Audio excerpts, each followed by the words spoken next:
strategy games. Slitherine has been developing and publishing strategy and war games for over 20 years now. And two missions have always guided our choices since the very beginning. From day one, we wanted to make strategy and war games for a core audience. Now, we never tried the shortcuts, right? We always wanted in our intention to address these games to a number of players that was very specific. And of course, we always wanted to attract new audiences and appeal to a wider spectrum of players. But we have never done that at the expense of gameplay, or depth, or complexity. In short, we never shied away from the word niche. Hello, everyone. Here we are. It's the first time since our live show on Tuesday, so there's a lot to recap, a lot to say. So welcome everyone. Everyone's new. Just to remind you that we are missing only 4 subscribers to get to add Shock Force 2 and Black Sea to the Slit store. So that's quite a milestone. Thanks, nice shirt. Yeah, I like this shirt, one of my favorites, and good for a change after all the ties and very formal outfit of the event last Tuesday. So as I say in this rerun of the clip, you know, we had a nice show. Of course, we had a lot of stuff to say, but we sort of showed how, you know, we are trying to differentiate our catalog in terms of, you know, types of products, and, you know, still sticking to strategy, but making sure that we've got enough differentiation from product. I told you that it was going to be massive, so you know, we've had such a massive return from all the stuff we've announced. I'm here now to sort of answer some of the questions that are still left outstanding. We left you on a bit of a you know, hanging on the tip of your seats when we announced the Stargate. So I've got a little bit to say about that as well, and I will also try and give you more information about all the different products we've announced and what is coming up. So we're also going to give a little bit of a summary on the release schedule, so you'll see what's happening and where all these products are going to fit as well. So let's try with question number 1. We've sort of selected some of the questions, so let me all start with some of the more corporate questions that someone was asking, and I'm trying to answer them all. If you want to ask more questions in the chat here, I'll try and read and make sure that I'll also answer these ones, but you know, these are the most important ones we've selected. So Bruno, go for it. We've sort of prepared some graphics. Here it is. The first one: improvement foreseen to have better and longer beta testing. On beta testing, that's a good question, because we have varied amounts of experiences. So a game like Distant Worlds is going to be in beta testing until it's released, and it's going to be kind of a long time, because every beta adds a lot more stuff, but it's also when we do reruns of beta, so we open a beta, we get a number of people playing that beta, then we add more people. This number of new people we add will have feedback that's very fresh. You know, all the old betas will rerun the stuff they've encountered and check if it's fixed, but the new ones will have all new impressions. So every time there's a new wave of beta testers, we tend to have a lot of new feedback as well. So this makes the beta testing a process that's an iterative and complex, and this goes with the complexity of the game. So the more runs, usually it's more about the complexity of the game. So it will happen that for some more complex games, we'll have more beta runs, and some of these will have shorter beta runs when it's maybe a game that we start running in beta that's already more advanced, or games that are less intense from a a perspective of the depth and complexity. And beta is very important for late game as well. So when you have games that run for a long time, like a War in the East or Filogori Empires, or where the end game, also the late game, is very, very different from when you start, then you have to reassess a lot of the beta testing as you go. So every game will have a really different beta testing period, I guess. All right, next one. What about technology, VR technologies? VR has been, I think it was one of the most recurring questions. We are not planning any VR for the moment, but some of the games we are doing are very, probably very interesting for VR technology. It's not like super straightforward, because of course games like complex games like I don't know, like a traditional war game is not really fit for VR, but some of the products are possibly more into what VR technology, into the VR technology spectrum. So I guess it's not something we're looking at right now. But it's certainly something we're looking at we're going to look at for the future. Think about VR is really starting now to get some interest, some traction for some genres, but it's not getting to strategy yet. So we'll see. Right, we'll have Stargate at the end, but we'll give you a bit more information about that. Thirsty Man 22. Next one. We want more access to demos and open betas. That's a tough one. Open betas and demos are very dangerous, I would say. Demos are very specific marketing products, right? You've got demos are something you build to interest people, not to give away too much of the game, and just to make sure that players understand what the game's about, if they like it or not like it, and then sort of push them to buy the product. Whilst open betas are a very, very different type of product. And we as Slitherine, we've never had the necessity of doing open betas because the products we did were as niche as they could be. They were targeting a very specific audience, so doing open betas was not relevant. You do open betas for games that are massive, that are huge, lots of people playing, and so on. So it's a very different product, open beta. But as we increase the number of players and as we do more games that are a bit more mainstream, we might end up doing more open beta projects and see how these go. It's definitely a thing for the future. Free weekends. Answering your question. It doesn't really happen anymore a lot. That's something that usually Steam doesn't do much in the last few months, I guess. And it's usually for games that are already released. And for demos, we have demos that we're planning to do for some of the games we have planned. We have upcoming. So definitely watch out for that. Yeah, Gamer, no, it's not down. We had to rebrand it because, okay, I'd like to say it's a very, very strategic reason, but it's not. If you look at twitch.tv/Slitherine group and read it, there's a word being formed within the Slitherine group that was blocked by some of the sites. Steam was blocking the whole word because of the part of that word wasn't really delivering a good message, so we had to sort of change everything and very, very quickly.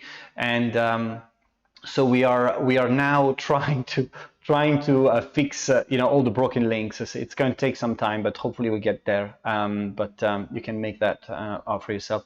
Hello, Ilbert. Thanks for subscribing. Three left until we get to add the Shock Force 2 and Black Sea Games to the Sleet store.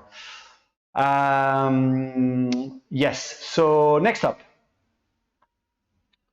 will you ever do a tablet release? Oh my goodness, we've done tablet releases, a lot of tablet releases in the past.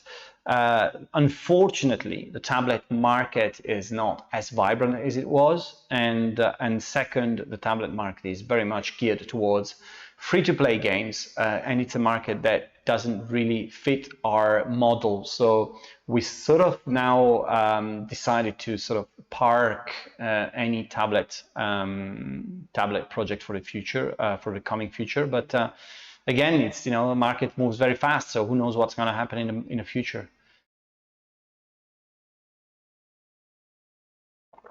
Sorry, why not use Steam Free Weekend as a demo for released game? It allows potential. You're absolutely right. Unfortunately, this is not something that Steam does a lot these days, free weekends, and it's something that we cannot activate ourselves. This is manually done by Valve, so we have to ask them, and unfortunately, it's not something they tend to do very often. Right, next one. Oh, all right. So next one we have Battle Sector, I guess. And so we're going to run a little video and from the live, and we'll take it from there. Yeah, so I think it's possibly a good opportunity as this Tyrannofex comes over to try and cause some havoc. I think Paolo would have set up some very sensible Overwatch zones. Here we go. There we go. All right. So Paolo was very quick at pushing that backspace button. So now we have a potentially very cool scene that we can edit in the photo mode system. So let's have a look at the various settings that you can tweak in the photo mode feature.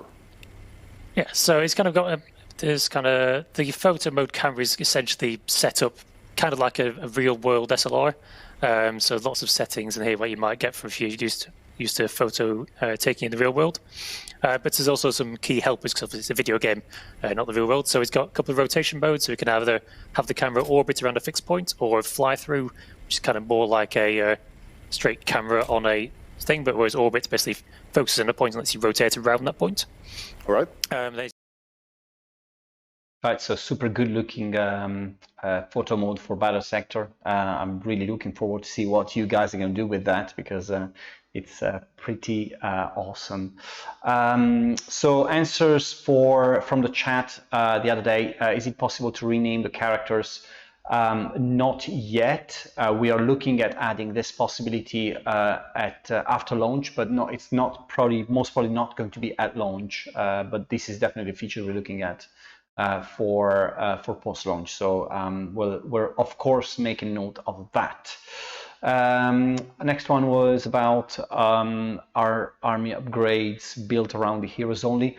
But this is very much as in Warhammer 40k tabletop terminology. So HQ upgrades are built around heroes, but they affect the whole of the army. So they won't just upgrade individual heroes. They will upgrade the different types of units that compose the army itself. That's how it works, and I guess how it works in the tabletop. So we really wanted to stay true to some of the mechanics there. Will there be mod support, chat selection options for Battle Sector? Well, mod support for any Warhammer game is a bit of a tricky one, so we're not looking at day one for that. Not probably for even day two, but we'll see. We added modding for Gladius very, very late in the process, so we'll see what happens. Release date for Starship Troopers, we're going to get to that. Do you have plans to make game that belongs to a different genre, like first fight, tactical, or military shooters? We're not planning any shooter at all for I guess forever, but you never say forever. But at the moment, we don't have any plan for any shooter really. Giacomo Maschi, I'd like to ask if you're planning to release an update implementation to CMO following the one you've just released together with Kashmir Fire.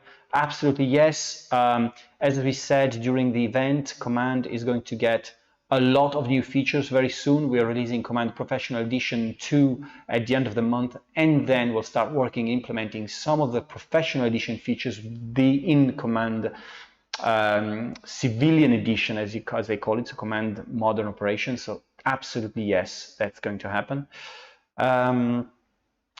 Right. Okay. Let's get on for further questions from the thing, and then I'll go back to the. Is it possible to create your own presets? Yes, you can create your own presets. Absolutely, yes. And that's a major feature of the game, and that's going into the day one version of the product. So absolutely, yes. Is there a DLC track for season pass offered for Battle Sector? No, we don't have that planned.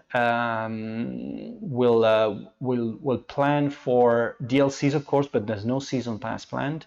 I have to say we had bad experiences with season passes on previous games.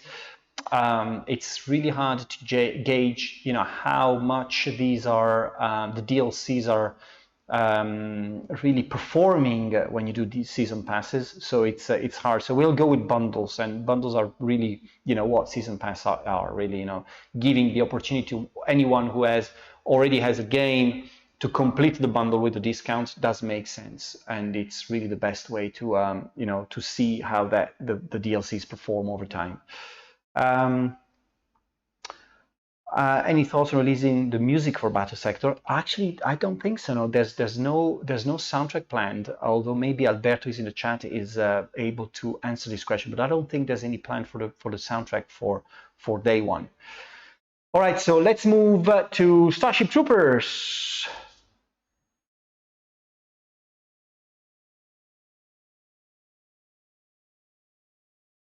Troops in there, fella.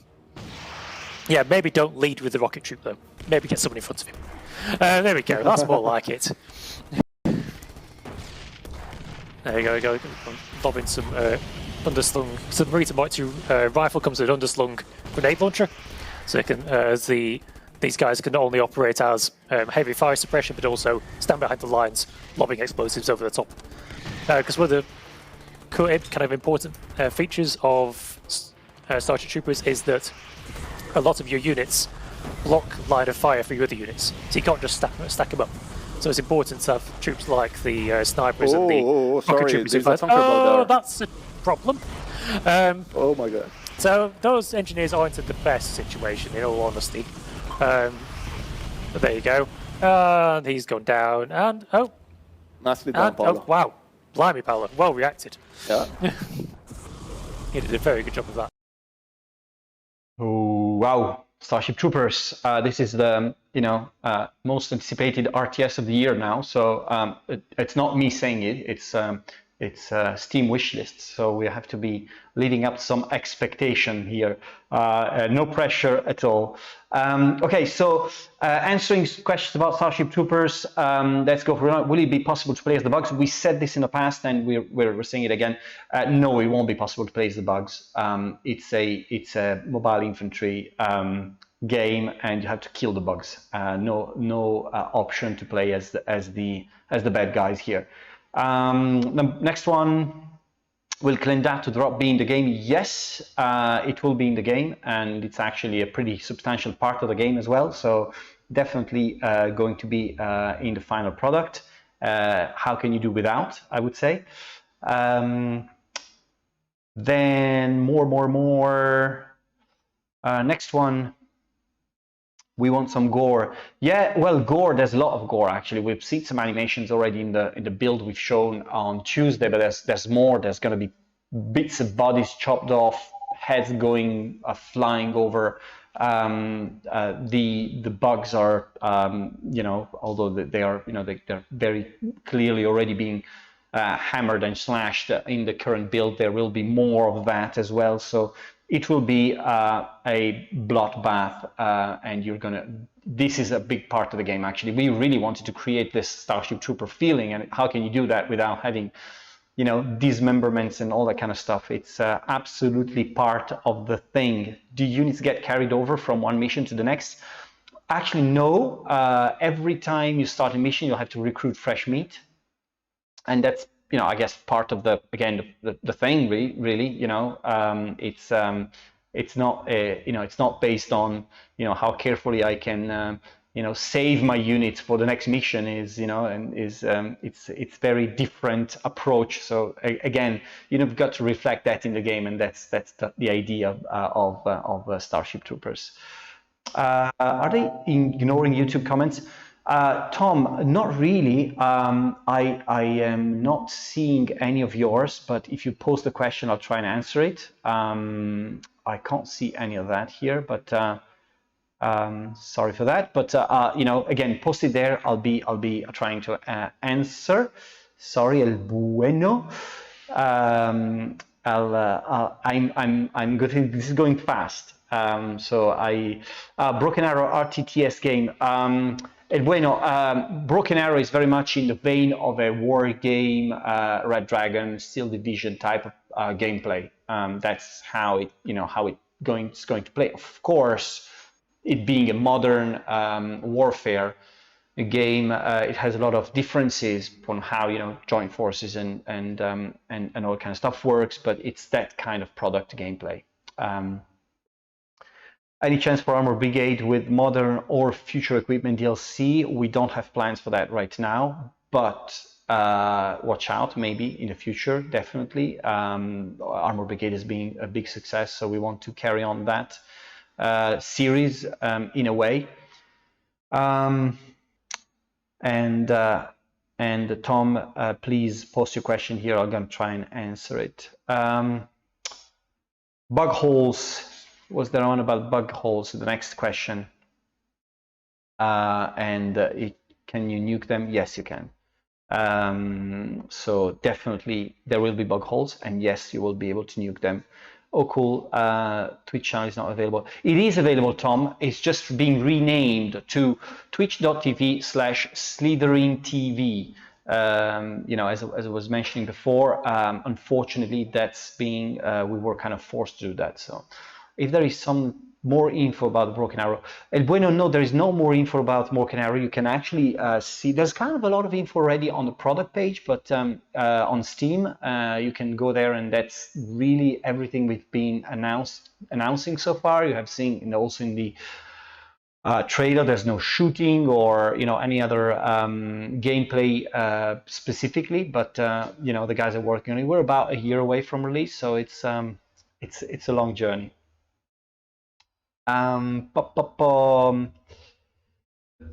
Next up.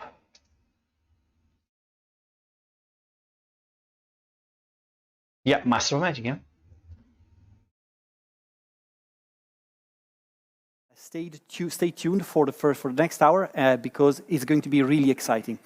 Well, the first thing I have to say, I will just say using a little trailer that represent very well what I'm just saying. Let's see.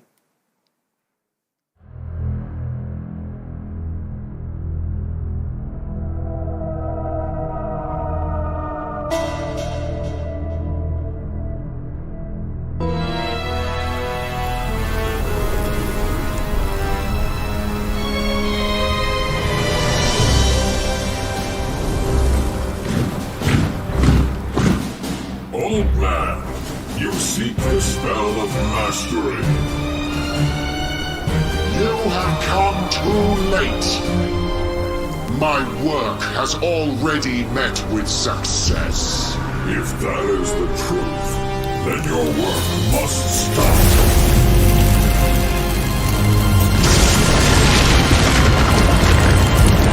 Incantus Esplorai Igminios Sanguinine.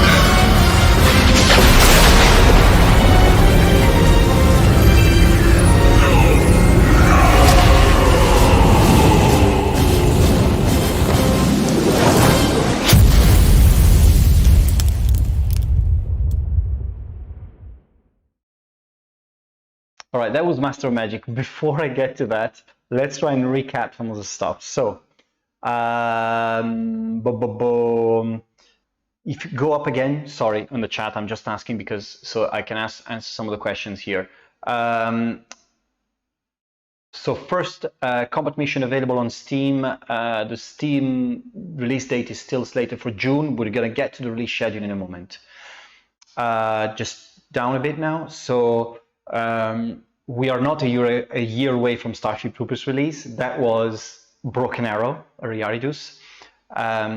and Panzer Corps will have a birthday. Any information on Axis Operation 42B again? There will be a birthday for Panzer Corps 2. We are going to do a big Panzer Corps celebration very soon. So stay tuned, it's going to be massive. And we have that and more to be announced on the Panzer Corps series. So let's get going about Master of Magic, and I'll get to Stargate in a moment.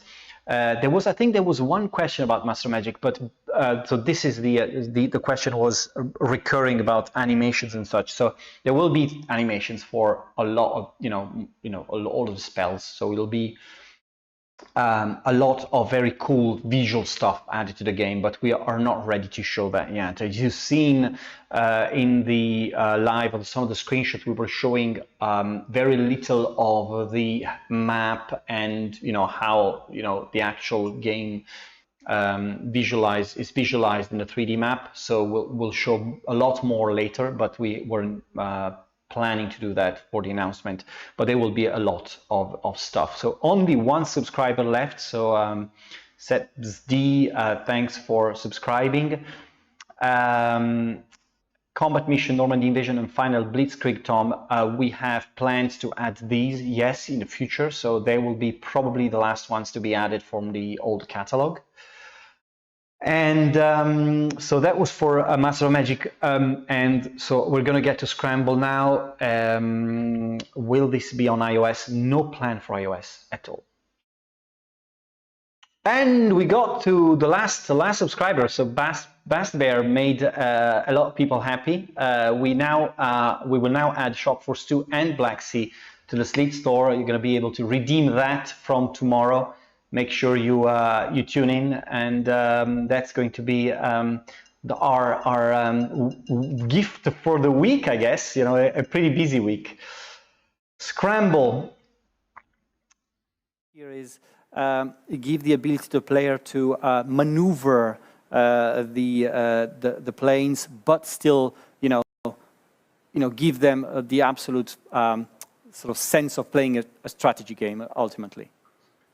Yeah, one of the ways you can get away from that kind of board gamey feel is to kind of keep things real time. So you can do like real time strategies and things like that. But there's sort of not many games that kind of take advantage of that 3D volume of space. So like historically, there's been stuff like Homeworld, which I was a big fan of, but there's not a huge amount that kind of give you that full verticality and that kind of airiness that I wanted to get. And like RTSs are great for sort of like large scale engagements and things, but sort of big sweeping battles with loads of units, but it always kind of removes you one step from the pilots and the kind of immediate access to what those guys are doing. So what we do in Scramble is we just give you like control of like a handful of aircraft, so you get sort of a section of 3 or 4 aircraft as your kind of default unit size. This is how I like Tea Time. It's full of questions, stuff we can answer, doubts we can, put light on. So it's really, really, really good. Can we name pilots? We're considering that. It's not 100% sure. There will be a lot of customization on the planes. We're not looking at the pilot names yet, but we're considering it. It's not part of the current plan. Weather dynamic, yes, there's a lot of weather conditions. There's rain, which is already supported in the game, and there's a lot of use of the weather, for instance, of the sun. Actually being, having the sun behind you, or using the sun for tactical advantage and so on. So that's definitely something we're looking at for the game. When can we see some gameplay? Well, I could say, you've kind of seen some gameplay in the live session already, but definitely something we're looking at to show very, very soon. The developers are looking at showing the game very, very soon. So no date yet, but soon. Next one. Modeling level, damage level. There's a different level of these systems will be damaged in the game. So and this damage will reflect on how your plane handles. And and each one of the aircrafts has different flight models, so you'll see a lot of this reflecting in the gameplay. Why are there so few WeGo games? It's an interesting question. Actually, there's an interesting article about that today on RPS. So it's not a very easy system to communicate. I have to say. RTS is very simple. Everything is real time. Turn-based is very simple. Everything is turn-based. WeGo is very hard to explain what it is about, and we have had a lot of instances in the past where people really didn't understand what it was and how it played. So I think this is one of the main reasons. It's hard to communicate, but it's a great system. I agree with you. More questions. Will there be a map with cliffs of Dover above London? We're not planning to do any. There will be cliffs in the background and so on, but at the moment everything is set in a channel, so we won't have any use of terrain right now. And what else? And I'll get to some of the questions later. Can my plane get a running counter of little icons to indicate the number of kills? Of course, kill counters are planned. Don't have a World War II dogfighting game without a kill counter. So that's definitely the case. Other things. What's changed in Slitherine? And by the way, I'm seeing that Connie Simic has just subscribed. Thank you for subscribing to the channel. We have just added Shock Force 2 and Black Sea, so you can already redeem it with your slits.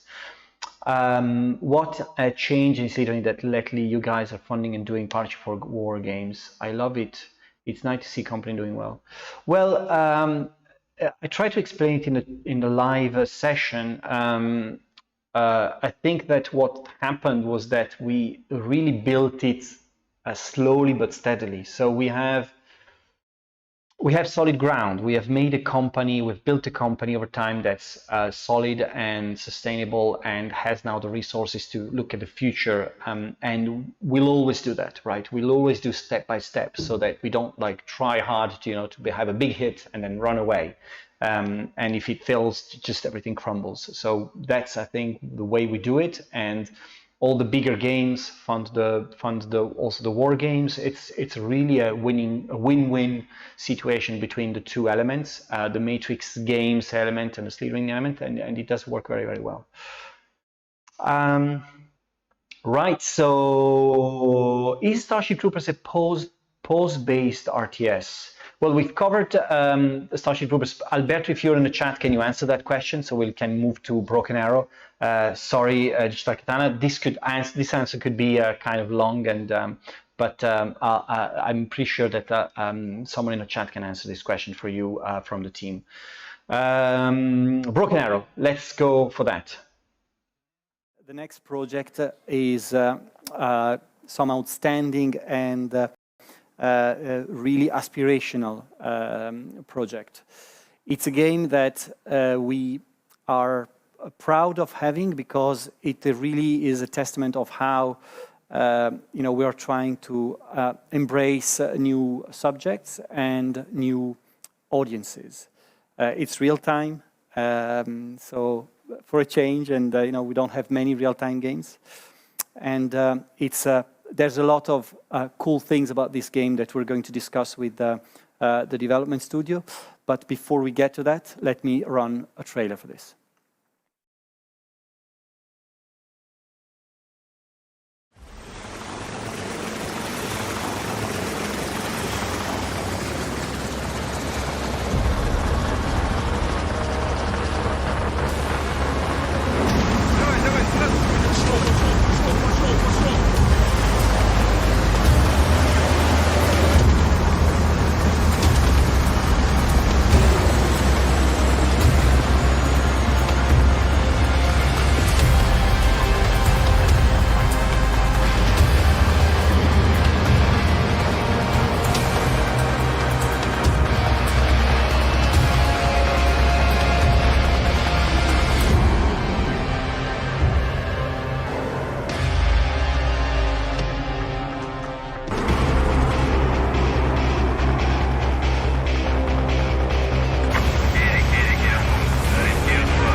Hello. Well, Broken Arrow. That was the second to last, I guess. The next one is Stargate, and we're running a bit late, but I guess we're trying to answer all the questions. And so Hexabu, you know, forgive us for this longer tea time.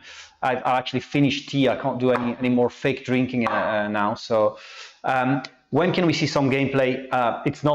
We're not ready for gameplay showing yet. The guys are just refactoring code right now, so it's going to be a little while before we can show gameplay. Will there be a replay system in the game? Yes, we'll have replays in the game. Absolutely, yes. Next one. Is it multiplayer? Yes, we have both co-op and PvP planned, and we'll give you more details as we approach release.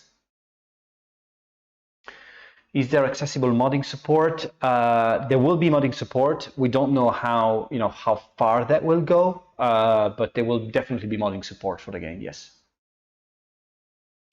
What are the nations involved?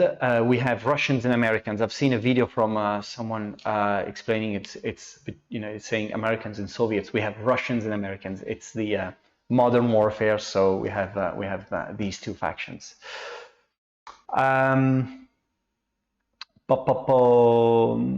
I think, is there a campaign? There will be a campaign, of course. Yes. I didn't see much of the other. Will there be an option to build maps and such?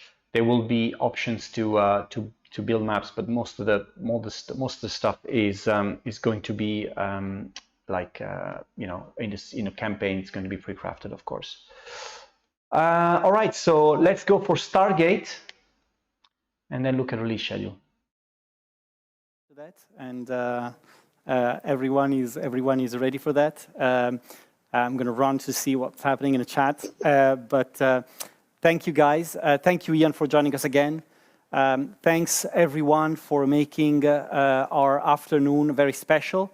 And I look forward to seeing you on Thursday at tea time.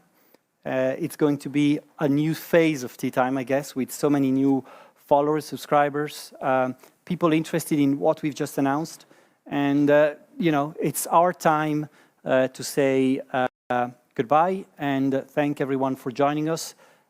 Make sure you tune in very soon, and I will sure see you at the next Home of Our Gamers live showcase. Goodbye.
So this was the last bit of the event on Tuesday, and we left you there.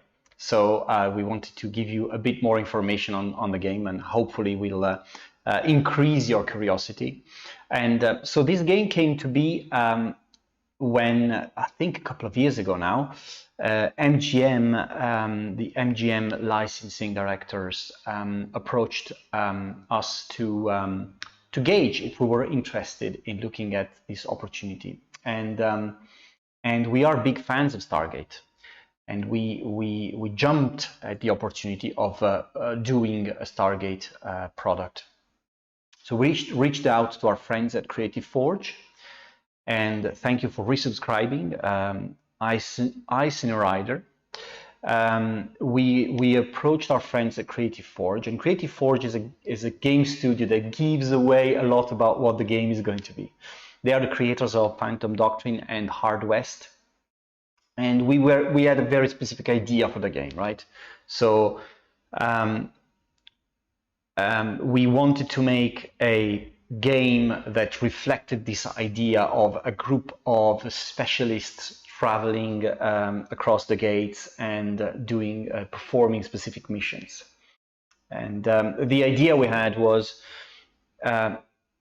really, taking to the Stargate SG-1 TV show and try and make it as true to the show as possible, but without using that story for a number of reasons, but mainly because we wanted to have the freedom of creating our own worlds and our own story. So the game starts at the end of Series 7. We call it Timekeepers. We won't tell you a lot about why we call it Timekeepers, but there's a lot of traveling in time, that's for sure. As I say, we started at the end of SG-1 Series 7. And basically, this is, the last battle of Antarctica. This is when the game starts, and then you go on and you travel in a lot of different new settings and explore new places, and it's going to be massive. I think the idea we have is really to create a new lore on its own and hopefully bring it along as we go and make it a new series of games there. The idea of Stargate is really, make a real-time tactics game that has this, power of telling a story, because there's a lot about storytelling in Stargate, but also giving all the tactical strategic options that you would expect from a game like this one. So we're super excited.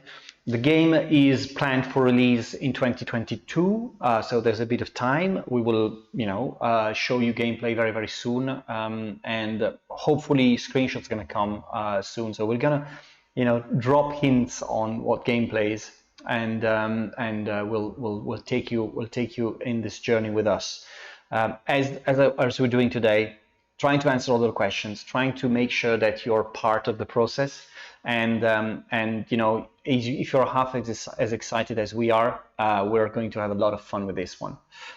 Turn-based strategy RTS, it's Constant Warfare. It's an RTT, so it's a real-time tactics game. Very much in the vein of probably a Desperados 3 or a Shadow Tactics type of gameplay. That's what we're trying to mimic and achieve. I'm a big Commandos fan. That's one of the first games I marketed a long time ago. So that's also part of my heritage. Big fan in our company for Stargate is definitely going to be Phil Veal. He's a super huge fan of the series. So I guess, Bruno, we'll go and see the schedule just to update everyone on where we are. If you have the release schedule with all the access as well, so we can look at that.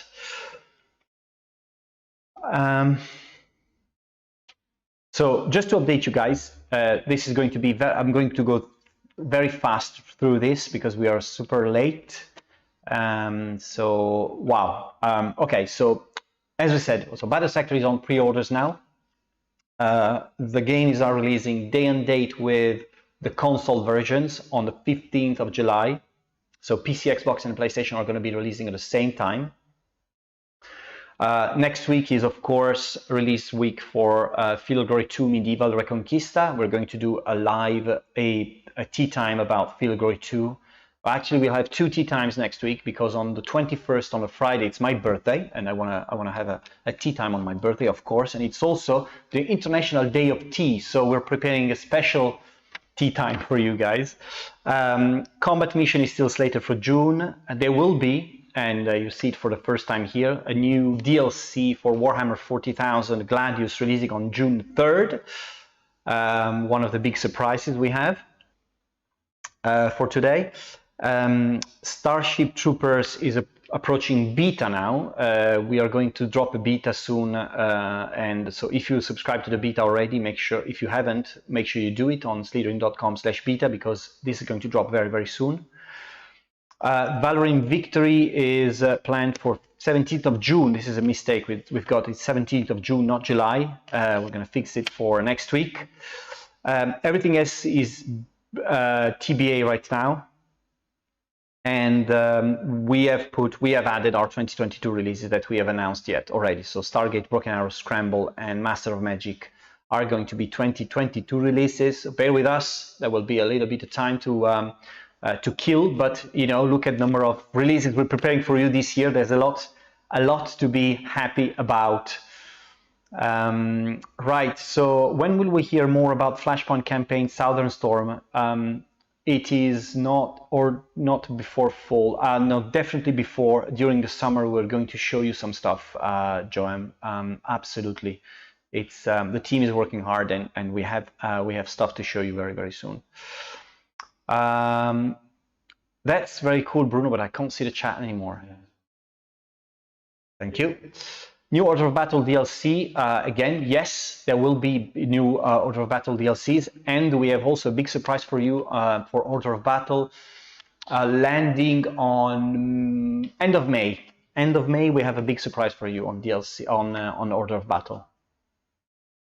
And I think I'm going to give you the list of upcoming streams. So Exebu is up next with Battle Sector. We have Sergeant Z-Dog playing Battlestar Galactica Deadlock at 6:30. We have Yok Dog doing Panzer Corps 2 at 8.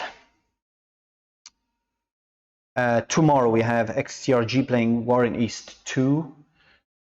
And at 6 o'clock, Richard York is playing Warplan Pacific at 8 tomorrow, and Kushan, hey Kushan, how are you? Playing a Command at 6 p.m. on Saturday, of course.